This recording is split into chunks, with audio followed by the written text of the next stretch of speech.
सुनंदा, तुम्हारी स्वामिनी दिखाई नहीं देती, कहाँ है वो? महाराज, प्रातः काल से मैं भी उन्हें खोज रही हूँ। यदि मिल जाएं तो हमें सूचित करना। जी महाराज। प्रणाम महाराज। प्रतिहारी। जी महाराज। क्या तुमने महारानी मैना को देखा है? अनेक बार देखा है स्वामी, जब से आपकी सेवा में हूँ नित्य ही उन्हें देखता हूँ। नर बुद्धि, हम पूछ रहे हैं, क्या तुमने महारानी को आज देखा है? क्या तुम बता सकते हो कि वो कहाँ है? क्षमा करें महाराज, विगत कुछ दिनों से मैं उनके दर्शन नहीं कर सका हूँ। महारानी कहाँ गई होगी? महाराज, कुलगुरु ऋषि गर्ग पधार रहे हैं। गुरुदेव, अपने सेवक का प्रणाम स्वीकार करें। आयुष्मान भव, कल्याण भव। पधारिए गुरुदेव।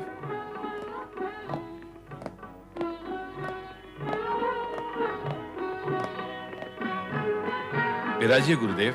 नहीं हिमालय राज, बैठने का समय नहीं है, यज्ञ के अनुष्ठान में पहुंचना है। मैं तो केवल तुम्हें एक शुभ सूचना देने आया हूँ। कहिए ना गुरुदेव। हिमालय राज, अपनी ज्योतिष गणना के आधार पर मैं इस परिणाम पर पहुंचा हूँ कि तुम्हें शीघ्र ही पुत्र रत्न की प्राप्ति होगी। पुत्र रत्न की प्राप्ति? हाँ राजा, उस शुभ अवसर की प्रतीक्षा करो, विधाता तुम पर प्रसन्न है। प्रणाम गुरुदेव। महाराज की जय हो।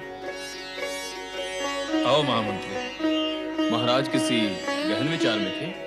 हाँ महामंत्री, देखो ना, सुबह से महल का कोना कोना छान लिया है, लेकिन महारानी मैना कहीं दिखाई नहीं देती। वे महल में होंगी तो मिलेंगी ना। अर्थात वो महल में नहीं है? कहाँ है वो? महाराज, वे वन में शक्ति की आराधना कर रहे हैं। वन में शक्ति की आराधना? अकेले? हाँ महाराज। हम भी वहां जाएंगे। तुम्हें शीघ्र ही पुत्र रत्न की प्राप्ति होगी। महारानी। ओम आइं ह्रीं क्लीं चामुंडायै विच्चे। ओम आइं ह्रीं क्लीं चामुंडायै विच्चे। ओम आइं ह्रीं क्लीं चामुंडायै विच्चे। ओम आइं ह्रीं क्लीं चामुंडायै विच्चे। ओम आइं ह्रीं क्लीं। प्रिय,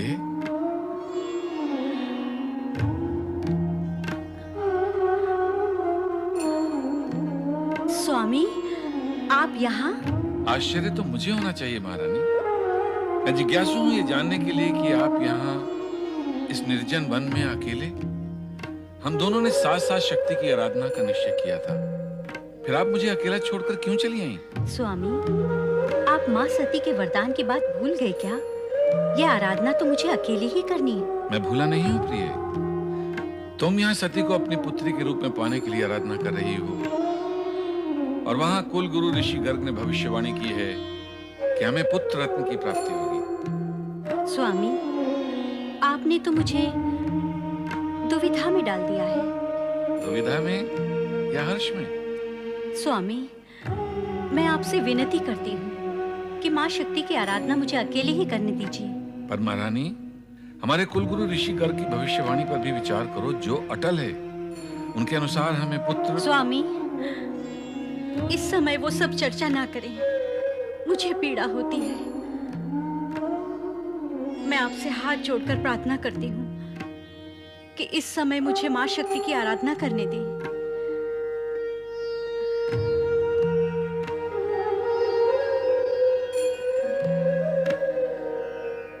ओम आइं ह्रीं क्लीं चामुंडायै विच्चे।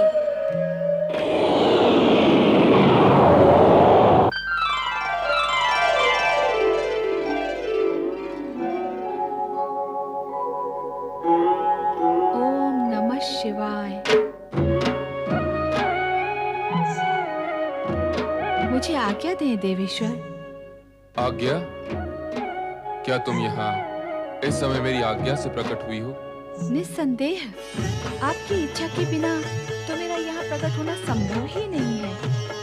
आपकी लीला तो अपरंपार है, उसी के वशीभूत होकर मैं यहाँ इस समय आपके सामने प्रकट हुई हूँ। मैं आपसे भिन्न तो नहीं हूँ? भिन्न नहीं हो तो प्रकट होने और आज्ञा लेने की क्या आवश्यकता है? वो भी आपकी लीलावश। सती अवतार में पिता दक्ष के यज्ञ में जाने देना और उसका विरोध न करना, वो भी तो आपकी लीला ही थी। तब तो तुम्हें यह भी ज्ञात होगा कि मैंने ऐसा क्यों किया। तुम मेरा अभिन्न अंग हो तो यह भी अवश्य ज्ञात होगा कि तुम्हारा अगला नारी अवतार कहाँ हो। यदि ज्ञात है तो आज्ञा लेने की क्या आवश्यकता है? हिमाचल महारानी मैना देवी की आराधना का उत्तर देना आपकी आज्ञा के बिना कैसे संभव हो सकता है देवेश्वर? शक्ति की आराधना करने वाले साधकों को अनुकूल उत्तर देने हेतु तुम स्वतंत्र हो। मैं समझ गई देवेश्वर।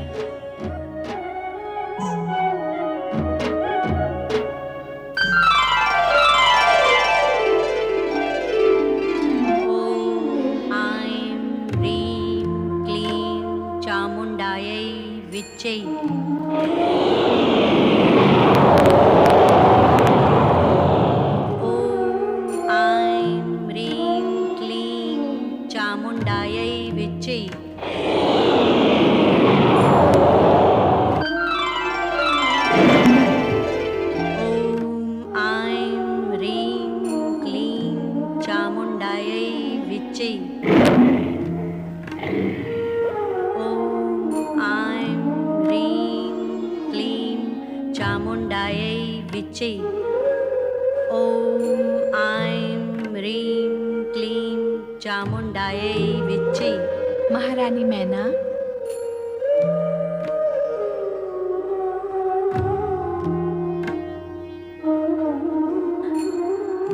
माँ जगदम्बा। मैना रानी, मैं तुम्हारी भक्ति और आराधना से प्रसन्न हुई। माँ जगदम्बा, अब मुझे भी प्रसन्न कीजिए। आपने मेरे घर पुत्री बनकर जन्म लेने का जो वरदान मुझे दिया था, उसे पूर्ण करो माँ। उसी उद्देश्य की पूर्ति हेतु तो मैं प्रकट हुई हूँ। मैं पुत्री के रूप में तुम्हारे गर्भ से अवश्य जन्म लूंगी, किंतु ऋषि गर्ग की भविष्यवाणी और तुम्हारे पति की मनोकामना पूर्ण होने के पश्चात प्रथम तुम एक पुत्र की माता बनोगी, उसके पश्चात मैं जन्म लूंगी। उस समय की तुम्हें प्रतीक्षा करनी होगी। तुम्हारी आराधना पूर्ण हुई, अब तुम अपने महल लौट जाओ।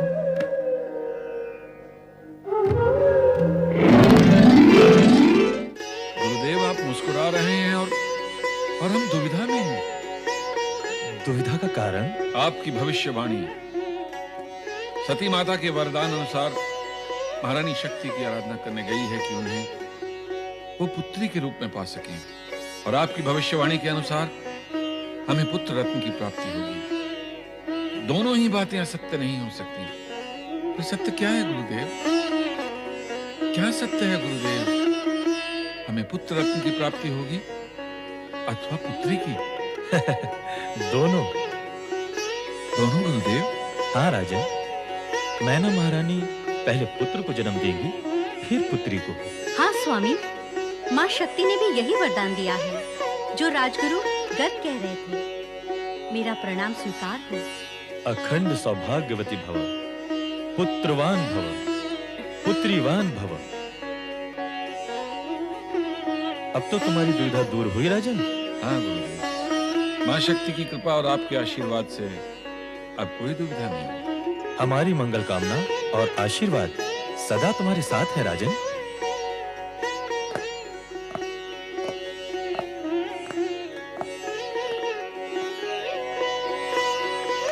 मां शक्ति की कृपा और कुल गुरु गर्ग ऋषि का आशीर्वाद प्राप्त कर महाराजा हिमाचल और महारानी मैना अत्यंत प्रसन्न थे। किंतु देवराज इंद्र और देवगण तारकासुर के आतंक से भयभीत होकर भय के निराकरण का कोई मार्ग खोज रहे थे। तभी उनकी भेंट आकाश में विचरण करते हुए देवर्षि नारद से हो गई। नारायण नारायण नारायण, श्रीमन नारायण नारायण नारायण।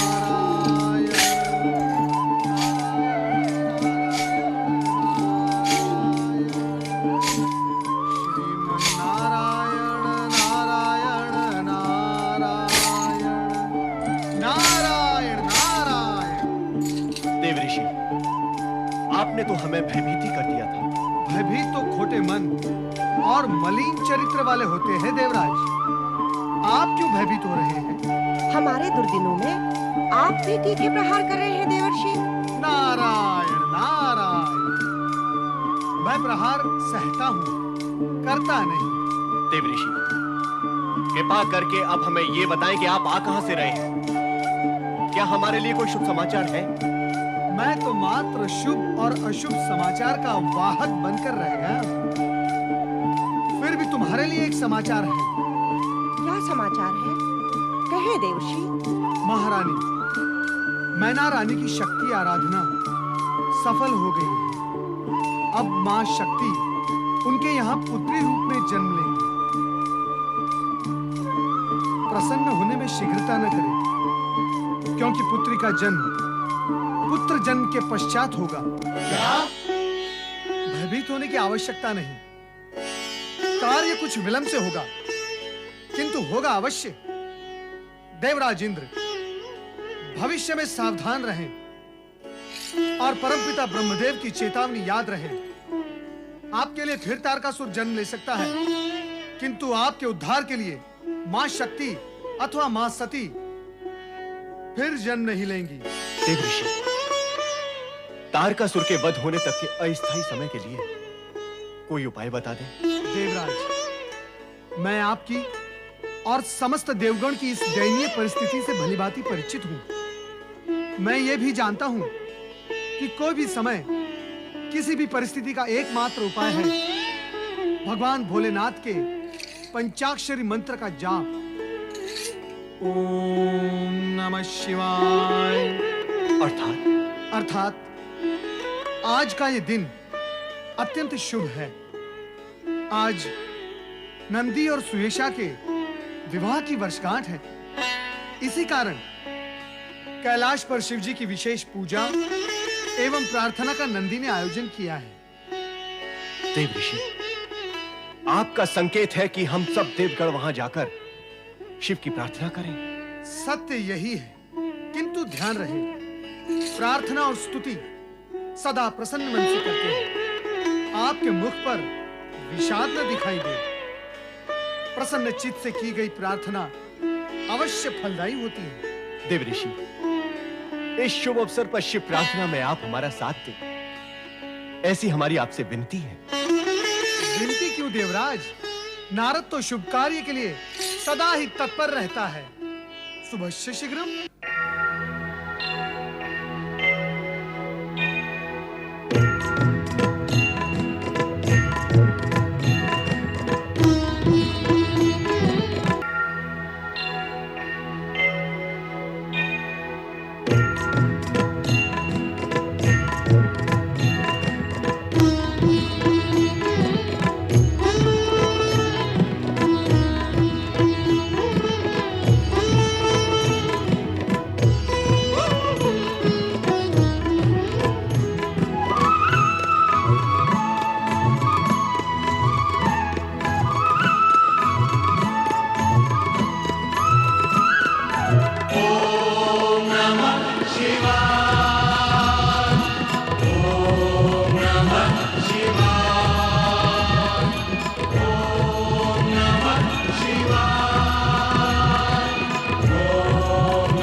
जल थल में हर एक पल में दसों दिशाओं में भोर निशा में।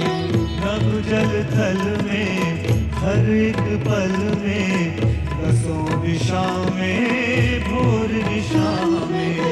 जन्म मरण में जड़ चेतन में तुम ही तुम हो समाए। ओम नमः शिवाय, ओम नमः शिवाय, ओम नमः शिवाय, ओम नमः शिवाय, ओम नमः शिवाय।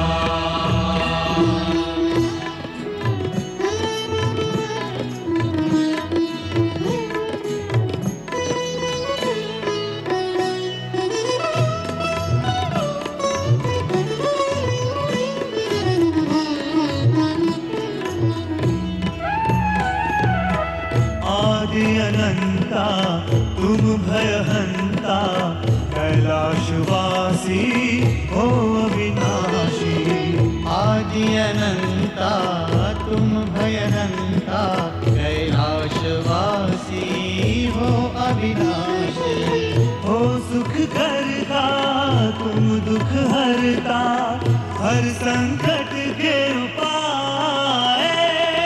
ओम नमः शिवाय, ओम नमः शिवाय, ओम नमः शिवाय, ओम नमः शिवाय, ओम नमः शिवाय।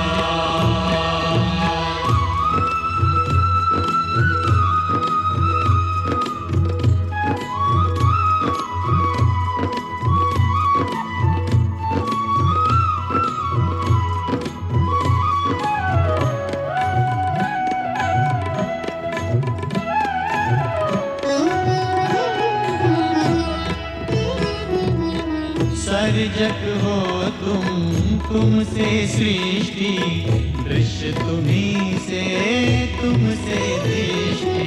सर्जक हो तुमसे सृष्टि, दृश्य तुम्हीं से तुमसे दृष्टि। चार अवस्था आठ प्रहर तुमसे मन हर्षाए। ओम नमः शिवाय,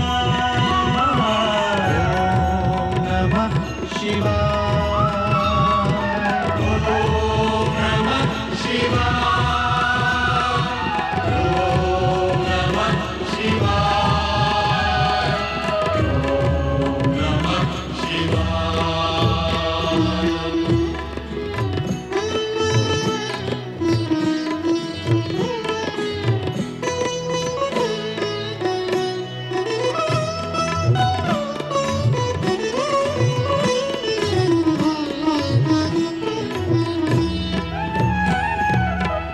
शब्द है तुमसे वाणी, ज्ञान तुम्हीं से तुम ही ज्ञानी। शब्द है तुमसे वाणी, ज्ञान तुम्हीं से तुम ही ज्ञानी। सत्य तुम्हीं हो, नित्य तुम्हीं हो, जो खोजे वो पाए। ओम नमः शिवाय, ओम नमः शिवाय, ओम नमः शिवाय, ओम नमः शिवाय, ओम नमः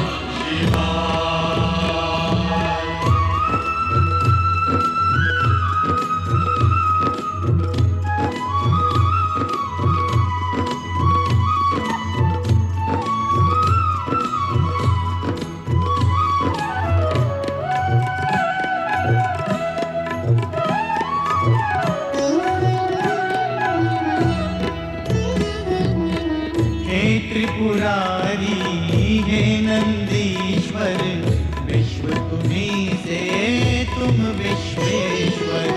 हे त्रिपुरारी हे नंदीश्वर, विश्व तुम्हीं से तुम विश्वेश्वर। कण कण में तुम हे सर्वेश्वर, समय भी हर पल गाए। ओम नमः शिवाय, ओम नमः शिवाय, ओम नमः शिवाय, ओम नमः शिवाय, ओम नमः शिवाय,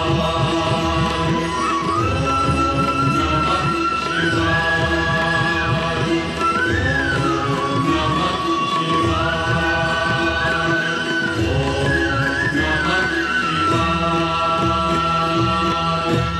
बोलिए भगवान श्री चंद्रमौलेश्वर की जय। भूत भावन भगवान भोलेनाथ की जय। मंगलम भव, सदा मंगलम भव।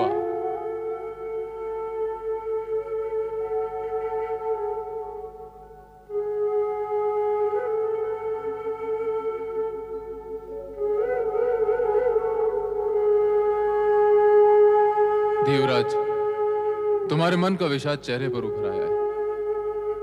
इस दुख और विषाद का कारण। देवेश्वर, मंगलमय होने के आशीर्वाद के पश्चात इन दुखों का कोई कारण तो नहीं होना चाहिए, किंतु क्या करें? तारकासुर के अत्याचारों की पीड़ा और कष्टों की अग्नि परीक्षा हमारा पीछा नहीं छोड़ रही है देवेश्वर।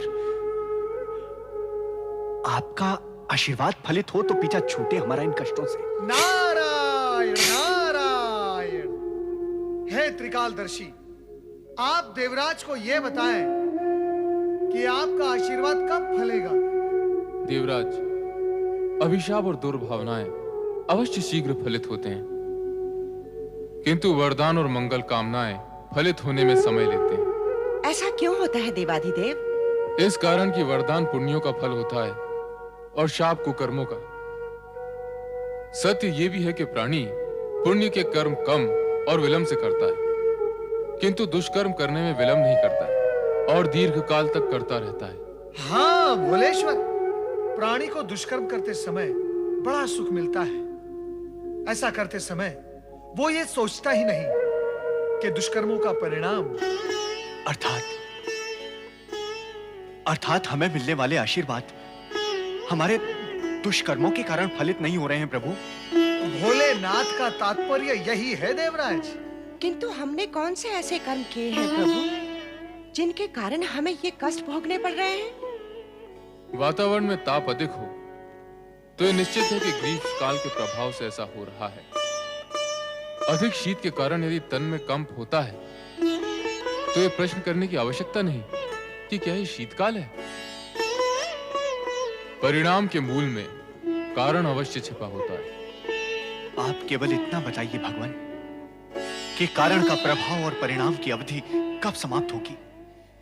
तारकासुर के अत्याचारों का अंत कब होगा? सदाशिव कब होगा? वो तो तारकासुर का अंत होने पर ही संभव होगा देवराज, है न भोलेनाथ? पर उसका अंत कब होगा? ब्रह्मा जी के वरदान का प्रभाव समाप्त होने पर। अब यह प्रश्न करने की आवश्यकता नहीं कि उनके वरदान का प्रभाव समाप्त कब होगा।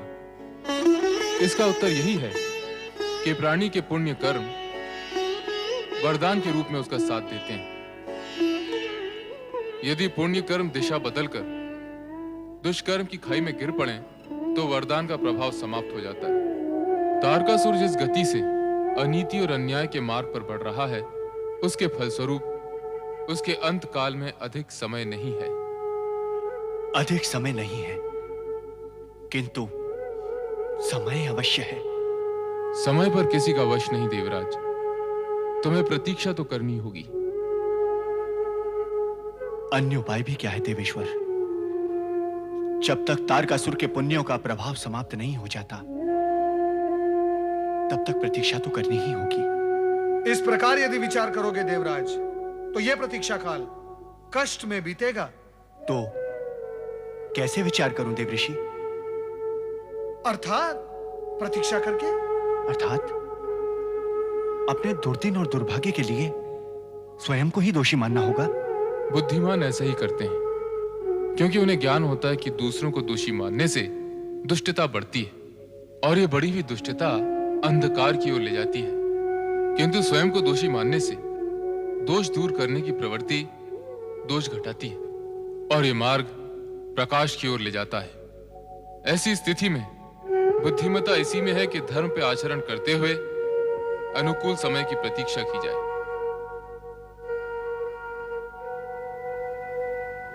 धन्य है प्रभु, धन्य है आप और आपकी लीला धन्य है। देवऋषि, देवराज, सफलता का श्रेष्ठ मार्ग है सत्कर्म।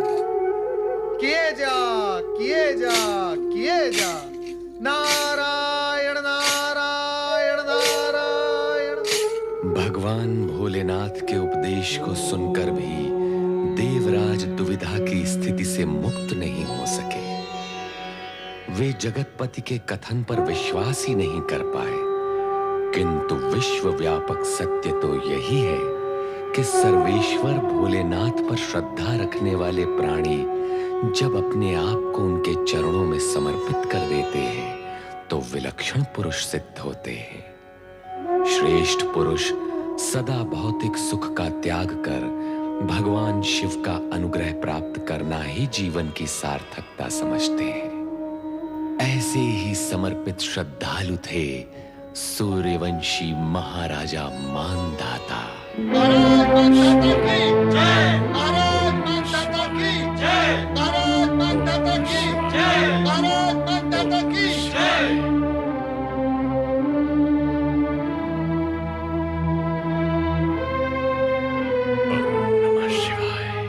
प्रणाम पिताश्री। प्रणाम पिताश्री। कल्याण हो। आश्चर्य पिताश्री, आज आपको शिव पूजा में इतना अधिक विलंब हो गया कि आपने अभी तक राशि परिधान भी धारण नहीं किया। राजकुमार अम्बरीश, युवराज मुचकुंद, आज अनायास ही शिव पूजन के उपरांत हमारे हृदय में वैराग्य भाव उत्पन्न हुआ। ऐसा वैराग्य उत्पन्न होने के पश्चात किसी भी दृष्टि से हमारा सिंहासन पर आसीन होना शोभनीय नहीं है वत्स। पिताश्री। महाराज, ये क्या कर रहे हैं आप? पिताश्री, ऐसा न कहिए। आपसे अधिक इस सिंहासन पर बैठने के योग और कौन हो सकता है महाराज? राजकुमार, तुम हमारे ज्येष्ठ पुत्र होने के नाते अब इस सिंहासन पर तुम्हारा न्यायोचित अधिकार है। कदापि नहीं। आपके होते हुए मैं इस सिंहासन पर कैसे बैठ सकता हूँ? ये प्रजा की इच्छा के भी विरुद्ध होगा। भ्राता सत्य कह रहे हैं तात। आपके समान धर्मात्मा प्रजा पालक शासक युगों में एक ही बार जन्म लेता है। हम ही नहीं, आपकी प्रजा भी आपको इस सिंहासन से दूर नहीं देख सकती।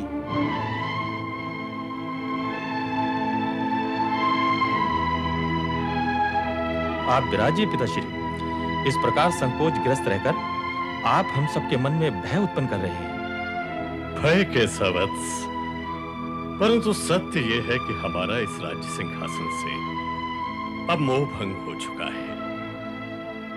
इसी मोह के कारण हम आज तक भगवान शिव के दर्शन से वंचित रहे। परंतु अब हृदय ने निर्णय ले लिया है वत्स। भगवान शिव के दर्शन हेतु हम नर्मदा तीर्थ पर रहकर घोर तपस्या करेंगे। महाराज, अपने निर्णय को बदल दीजिए। आपकी अनुपस्थिति में हम ही नहीं, सारी प्रजा अनाथ हो जाएगी। आप सत्य कह रहे हैं महामंत्री जी। पिताश्री, सारा संसार जानता है कि आप जैसा महान शिव भक्त युगों युगों से इस पृथ्वी पर नहीं हुआ है। आपके राजा रहते हुए भी भगवान भोलेनाथ आपको दर्शन अवश्य देंगे। अमरीश सत्य कह रहे हैं तात। आपकी भक्ति से भोलेनाथ अवश्य प्रसन्न होंगे। नहीं बस, शिव पूजा के समय लिया गया संकल्प बदला नहीं जा सकता। यह निर्णय हमने भगवान शिव की प्रेरणा से ही लिया है। अब शासन का कार्यभार तुम्हें ही संभालना है। पिताश्री, अभी इसी क्षण हमारे युवराज मुचकुंद महाराज घोषित किए जाते हैं। बोलिए महाराज मुचकुंद की जय। महाराज मुचकुंद की, महाराज मुचकुंद की, महाराज मुचकुंद की।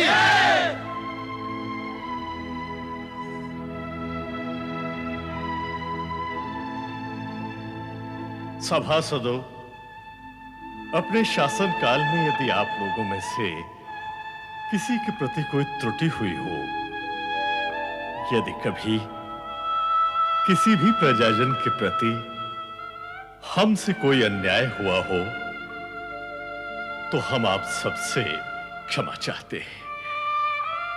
पुत्रों, शिव भक्ति की ज्योति को सदैव प्रज्वलित रखना। भगवान शिव कल्याण करे। ओम नमः शिवाय। ओम नमः शिवाय।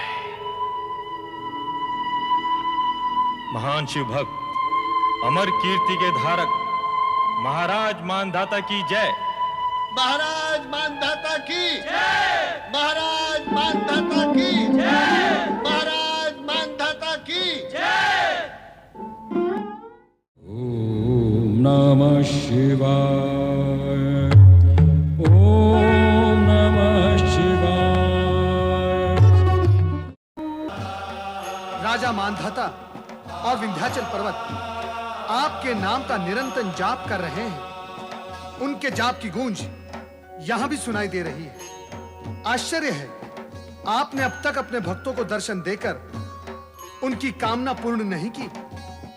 समय पर सभी कार्य पूर्ण होते हैं नारद। समय से पूर्व कुछ भी संभव नहीं।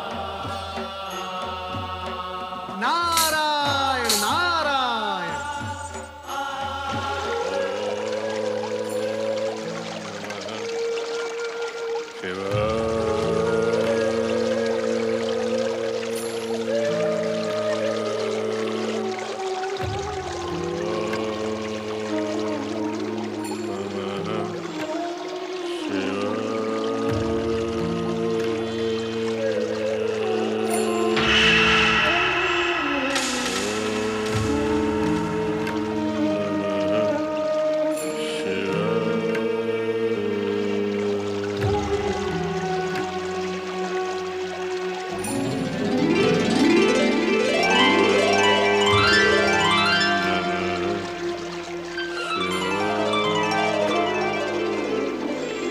वत्स मंधाता,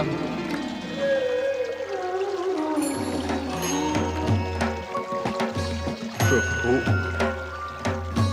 प्रभु, उठो वत्स। प्रभु, हे देवाधिदेव, आपके दर्शन पाकर मैं कृतकृत्य हुआ प्रभु। कृतकृत्य हुआ।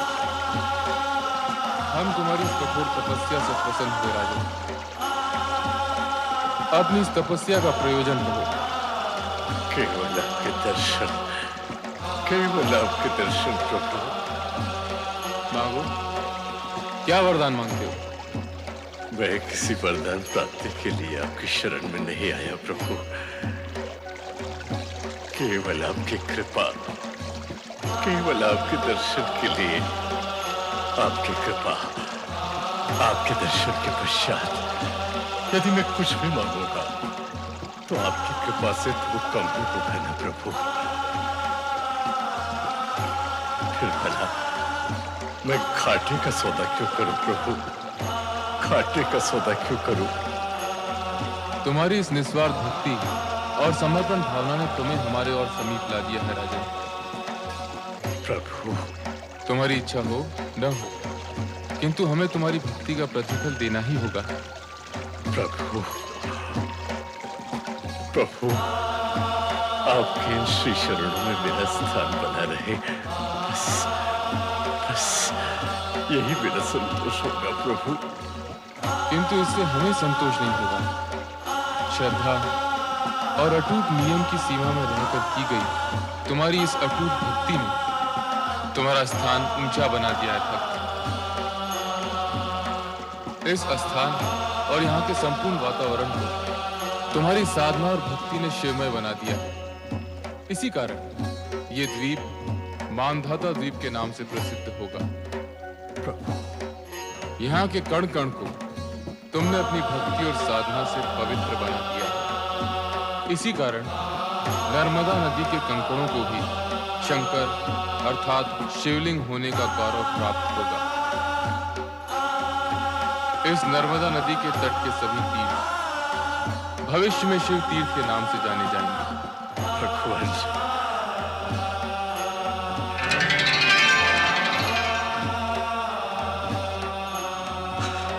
मैं धन्य हो गया भगवान, मैं धन्य हो गया।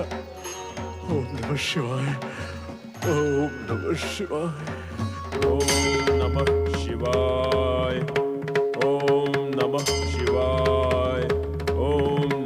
शिवाय, ओम नमः शिवाय, ओम नमः शिवाय, ओम नमः शिवाय, ओम नमः शिवाय, ओम नमः शिवाय, ओम नमः शिवाय, ओम नमः शिवाय, ओम नमः शिवाय, ओम नमः शिवाय, ओम नमः शिवाय, ओम नमः शिवाय, ओम नमः शिवाय, ओम नमः शिवाय, ओम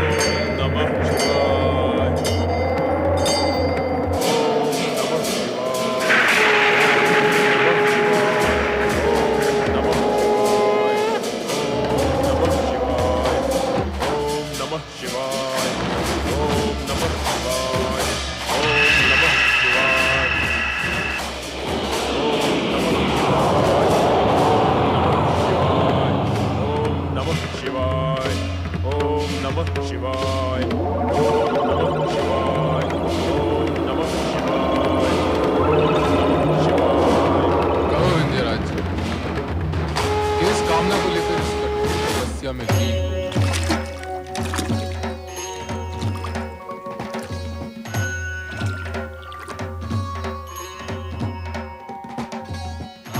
धन्यवाद मेरे जो आपके दर्शन हुए। कहो वत्स, अपनी कामना कहो। मैं ऊंचा होना चाहता हूँ भगवान। ऊंचे तो तुम हो। और ऊंचा भगवान। कितने ऊंचे? सुमेरु पर्वत से अधिक ऊंचा। वत्स, कामना का कारण ईर्ष्या अथवा होड़ है तो ऐसी कामना का मार्ग ऊंचाई की ओर नहीं, नीचे की ओर जाता है। तुम सुमेरु से ऊंचा होना क्यों चाहते हो? उसका गर्व खंडित करने के लिए, उसका अहंकार मिटाने के लिए। गर्व से गर्व खंडित कैसे होगा? अहंकारी यदि स्वयं का अहंकार मिटा नहीं सकता तो किसी अन्य का अहंकार मिटाने की क्षमता उसमें कहां से होगी? हम तुम्हारी भक्ति और तपस्या से प्रसन्न अवश्य हुए थे, किंतु तुम्हारी इस ईर्ष्या भावना ने हमें आश्चर्य में डाल दिया। कामना कल्याण में होनी चाहिए वत्स। तुम कोई अन्य वरदान मांगो जिसमें तुम्हारा हित हो। मैंने तो यही कामना मन में लेकर आपकी आराधना आरंभ की थी प्रभु। मन में ऐसी कामना करने से पूर्व तुमने विचार नहीं किया कि इसका परिणाम न तुम्हारे हित में होगा न ही लोकहित में। और जो कामना लोकहित में नहीं होती वो पाप और दुष्कर्म के मार्ग से होती हुई पीड़ा और दुर्भाग्य तक जा पहुंचती है। किसी का अहित करना मेरा उद्देश्य नहीं है भगवान। स्वयं को दूसरे से श्रेष्ठ मानना अथवा मनवाने की इच्छा करना अथवा ऊंचे होने की कामना के गर्व से ही अहित की उत्पत्ति होती है विंध्यराज। मैं अहित की भावना से स्वयं को दूर रखूंगा। ये तुम्हारे लिए संभव नहीं, किसी के लिए भी संभव नहीं।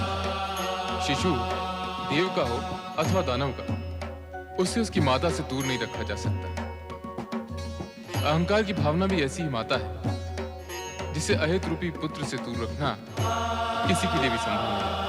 मैं अहंकार का त्याग करूंगा देवेश्वर, किंतु उससे पूर्व तुम्हें सुमेरु से ऊंचे होने की कामना का त्याग करना होगा।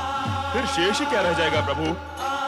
तुम्हारा ये हट सद्विचार और सद्भावना को मार्ग नहीं दे रहा है। यदि तुम्हें वरदान प्राप्त हो गया और तुम सुमेरु से ऊंचे हो गए तो जानते हो उसका परिणाम क्या होगा?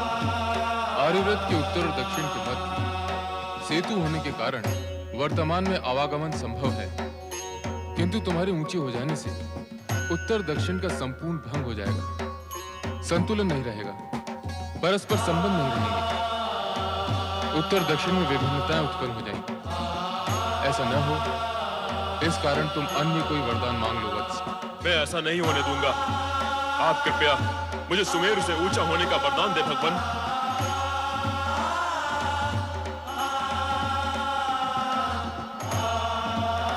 तथास्तु।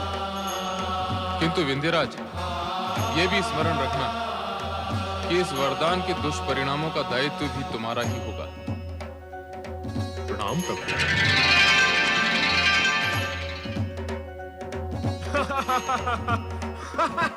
मुझे सबसे ऊंचा होने का वरदान मिल गया, सबसे ऊंचा होने का वरदान मिल गया। भगवान शिव के वरदान ने एक ओर तो विंध्याचल को प्रसन्नता प्रदान की, किंतु दूसरी ओर दूसरों से स्वयं को श्रेष्ठ समझने वाला अहंकार भी उसमें जागृत हो गया, जिसके वशीभूत अनिष्टकारी परिणामों से बेसुध होकर वो भगवान शिव के वरदान स्वरूप धीरे धीरे ऊंचा और ऊंचा होता गया।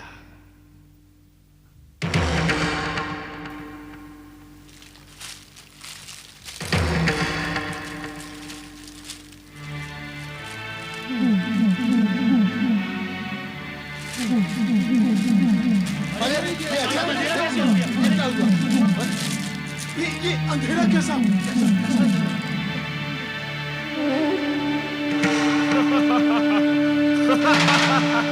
सुमेरु स्वयं को पर्वतों का सम्राट समझता है।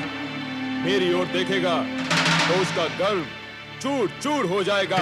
यदि अंधेरा नहीं हटा तो नर नारी पशु पक्षी क्या होगा? रोग फैल सकते हैं, अकाल मृत्यु हो सकती है। इस प्रकार तो हमारा जीवन छिन्न भिन्न हो जाएगा। आओ, अगस्त ऋषि के पास चलते हैं, वही हमारी रक्षा का उपाय बताएंगे।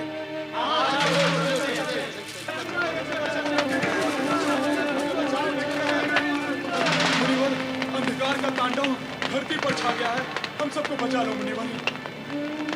ये कैसा अंधकार है?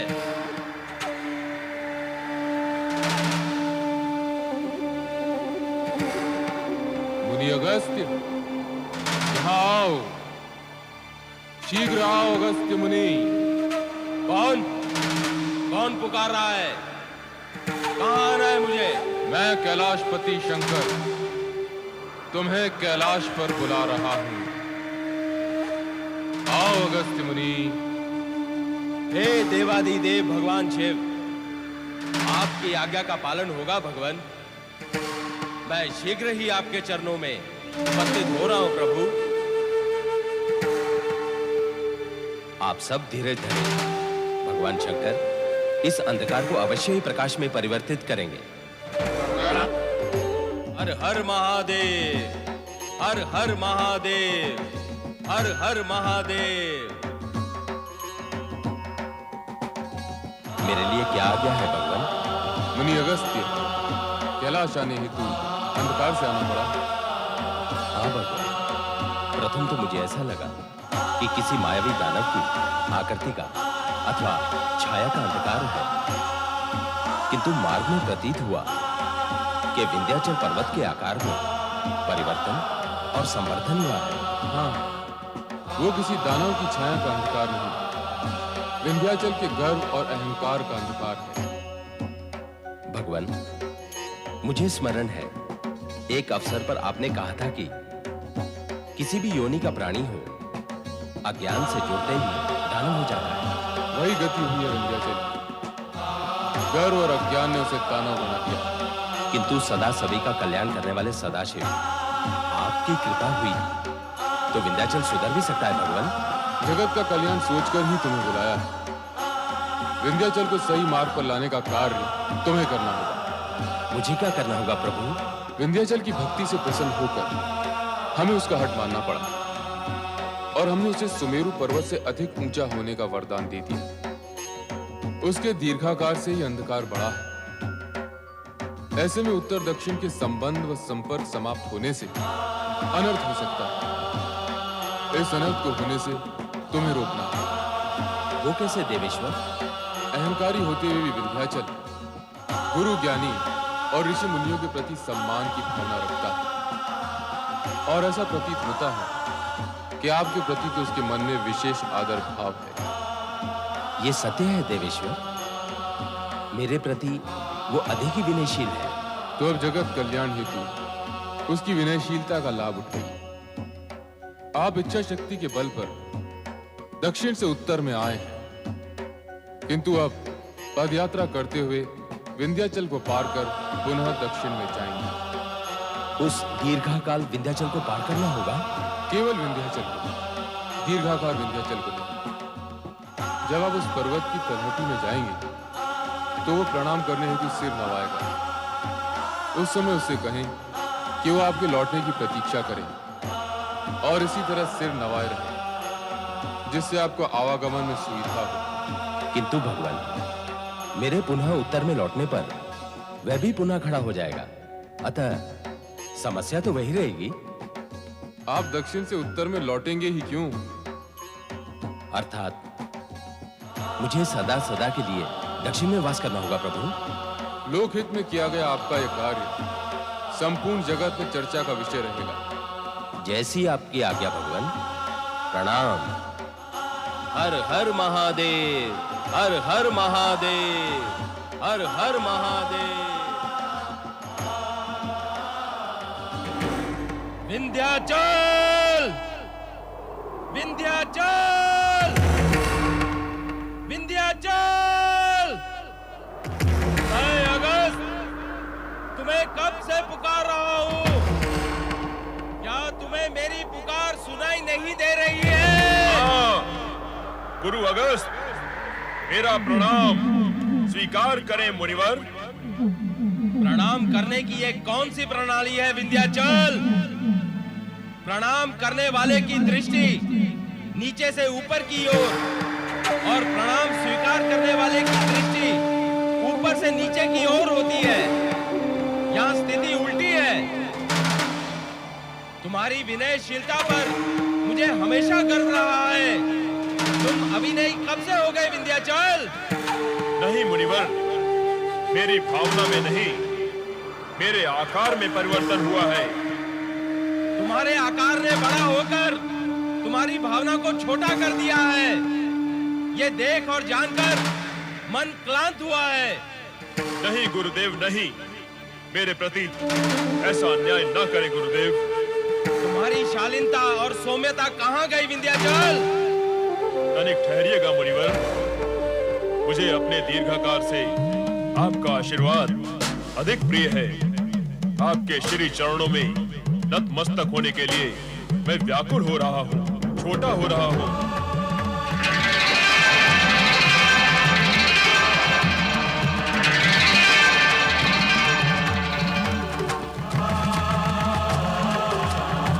मुनिवर को विंध्याचल का प्रणाम। सुमत और सद्बुद्धि सदैव तुम्हारे साथ रहे। मेरे लौट के आने तक तुम इसी तरह झुके रहना विंध्याचल। ऐसी कठोर आज्ञा क्यों मुनिवर? अपनी कठोर यात्रा को सुगम करने के लिए। तुम्हारी दीर्घाकार पर्वतीय काया को पार कर जाने और आने में मुझे दीर्घकाल तक यात्रा करनी होगी, परंतु तुम्हारे झुके रहने से मैं सुगम पूर्वक आ और जा सकता हूँ। मेरे लिए इतना त्याग करोगे ना विंध्याचल? अवश्य मुनिवर, किंतु कृपा करके शीघ्र ही लौटना। निश्चिंत रहो विंध्याचल, तुम्हारे कष्ट की पीड़ा मुझे शीघ्रता प्रदान करेगी। मैं आगे बढ़ता हूं।